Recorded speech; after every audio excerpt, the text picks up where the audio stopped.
پاک ہے میرا رب عظمت والا ہے۔ پھر جب ہم رکوع سے اٹھتے ہیں تو سمیع اللہ لمن حمیدہ، اللہ نے سن لی جس کی تعریف کیے۔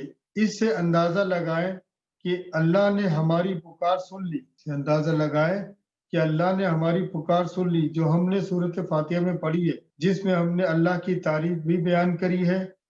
سب کو پالنے والا بھی ہے، وہ بڑا مہربان بھی ہے اور رحم کرنے والا بھی ہے، یوم آخرت کا مالک بھی ہے۔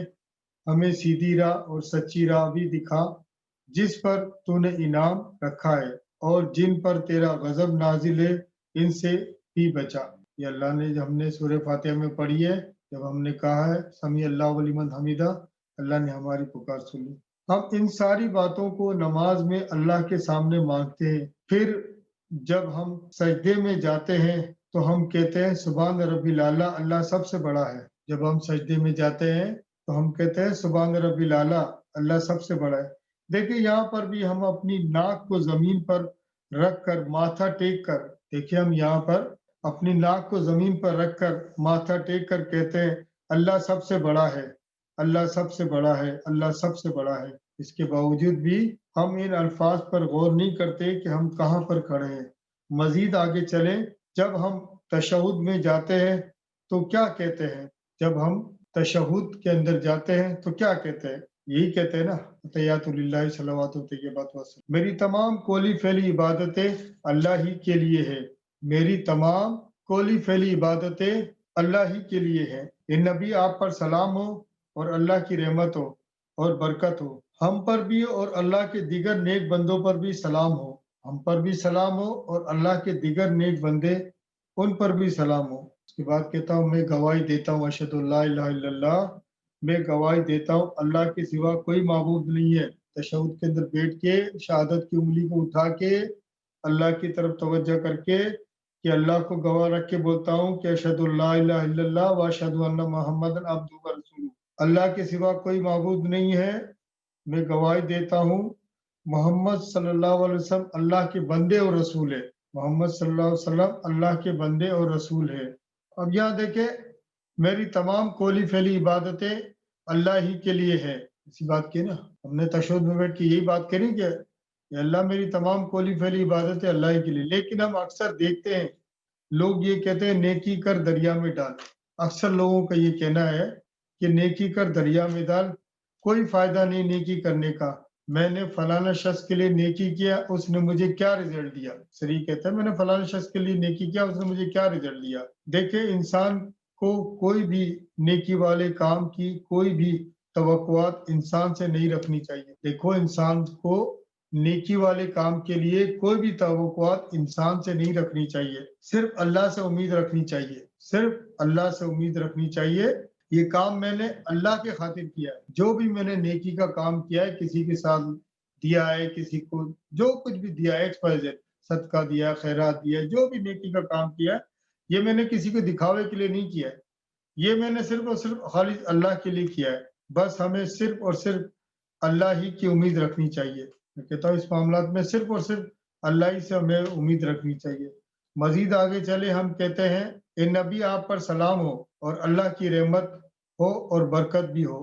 اس کے ساتھ ہم کہتے ہیں ہم پر بھی اور اللہ کے دیگر نیک بندوں پر بھی سلامتی ہو۔ اب اس پر بھی غور کریں، ان الفاظ پر بھی غور کریں۔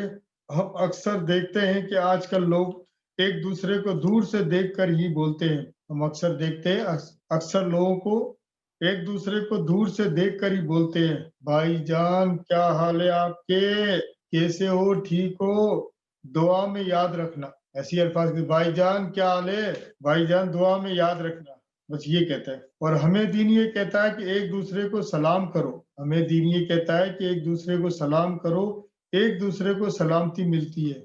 جب ہم ایک دوسرے کو سلام کریں گے تو ایک دوسرے کو سلامتی ملتی ہے، لیکن ہم ایسا نہیں کرتے، ہم دجالی فتنے میں پڑ گئے ہیں۔ لیکن اگر کوئی شخص با جماعت نماز ادا کرتا ہے، اگر کوئی شخص با جماعت نماز ادا کرتا ہے تو وہ خود بھی دوسروں کو دعا اور سلامتی دیتا ہے، اسی طرح دوسرا بھی اس کو دعا اور سلامتی دیتا ہے نا؟ میں نے اوپر پڑھا ہوں نا کہ جب وہ باجماعت نماز پڑھتا ہے اللہ کے نیک بندے کو بھی سلامتی ہو اور مجھ پر بھی سلامتی ہو. اسی طریقے سے اگر وہ باجماعت نماز ادا کرتا ہے تو وہ خود اپنے آپ پر بھی سلامتی دیتا ہے اور اللہ کے نیک بندوں پر بھی سلامتی دیتا ہے. مزید آگے چلے تشہد میں جب ہم دوسرا کلمہ پڑھتے ہیں کہ جس کے معنی ہے میں گواہی دیتا ہوں اللہ کے سوا کوئی معبود نہیں اور یہ بھی گواہی دیتا ہوں محمد صلی اللہ علیہ وسلم اللہ کے بندے اور رسول ہے، اور یہ بھی گواہی دیتا ہوں کہ محمد صلی اللہ علیہ وسلم اللہ کے بندے ہیں اور رسول ہے.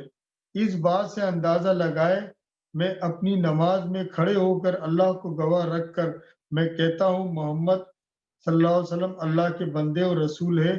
اس کے بعد بھی اپنے اندر کے خرافات کو میں چیک نہیں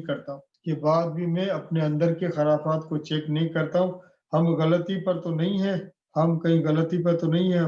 اس کے علاوہ قرآن میں سورہ کہف کی سب سے آخری آیات ہے، اس میں لکھا ہے، میں قرآن کی تلاوت کر لیتا ہوں. سورہ کہف کی سب سے آخری آیت ہے، اس کو پڑھ لینا، اس کا ترجمہ میں آپ کو نوٹ کراتا ہوں. قرآن میں لکھا ہے، سورہ کہف کی سب سے آخری آیت ہے 10، انما انا بشر مثلکم یوحا انما الہکم الہ واحد فمن کان یرجو لقاء ربی فلیعمل عملا صالحا ولا یشرک بعبادت ربی احدا.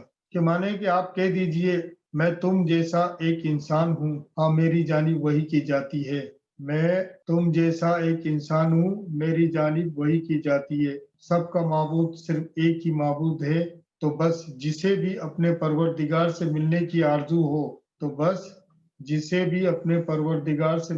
آرزو ہو اسے چاہیے کہ وہ نیک اعمال کرے اور اپنے پروردگار کی عبادت میں کسی کو شریک نہ کرے. اگر وہ اپنے اللہ سے ملاقات کرنا چاہتا ہے تو اسے چاہیے کہ وہ نیک اعمال کرے اور اپنے پروردگار کی عبادت میں کسی کو شریک نہ کرے.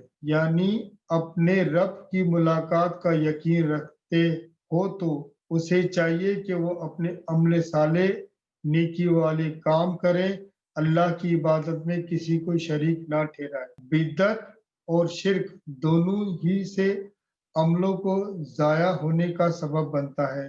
بدعت اور شرک دونوں ہی عملوں سے ضائع ہونے کا سبب بنتا ہے. اس لیے ہر وہ شخص کو چاہیے کہ وہ خود اپنے عملوں کو چیک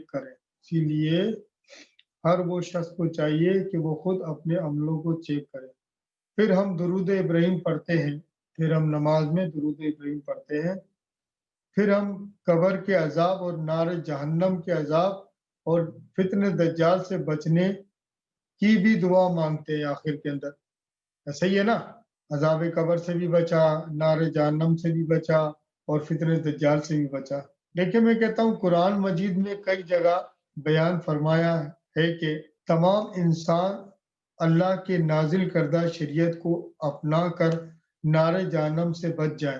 قرآن مجید میں کئی جگہ بیان فرمایا کہ تمام انسان اللہ کی نازل کردہ شریعت کو اپنا کر نار جہنم سے بچ جائے. جب ہم دعا کرتے ہیں تو اللہ کی شریعت کو اپنائیں نا، نار جہنم سے بچے. اسی لیے اللہ نے کتاب اتاری اور انبیاء کا سلسلہ بھی قائم رکھا.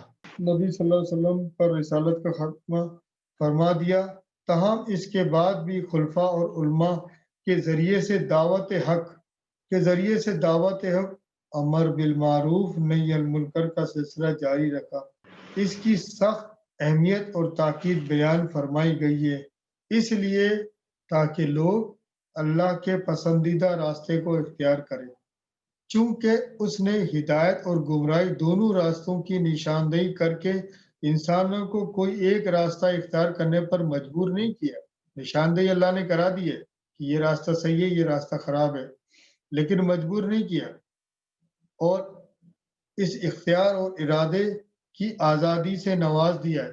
اللہ نے انسان کو اس اختیار اور ارادے کی آزادی سے نوازا ہے، اس لیے اللہ کی شریعت کا کوئی اختیار کر کے وہ شخص مومن بن جاتا ہے. لیکن اگر کوئی اختیار غلط استعمال کرتا ہے تو پھر وہ انسان بہت مشکل میں پڑ جاتا ہے. اپنی مرضی سے شریعت کو نہیں مانتا وہ اور اپنی مرضی سے اس کا غلط استعمال کرتا ہے تو پھر وہ انسان مشکل میں پڑ جاتا ہے.